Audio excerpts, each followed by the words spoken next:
ব্যক্তিত্ব ধরে রাখবেন কিভাবে? শুনুন বেশি, বলুন কম।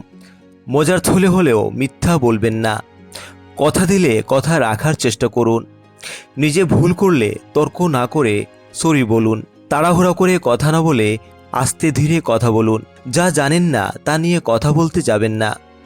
অজানা বিষয়ে তর্কে জড়াবেন না। কাউকে বোঝাতে যাবেন না আপনি সেরা। রাগ হলে নিজেকে নিয়ন্ত্রণ করা শিখুন।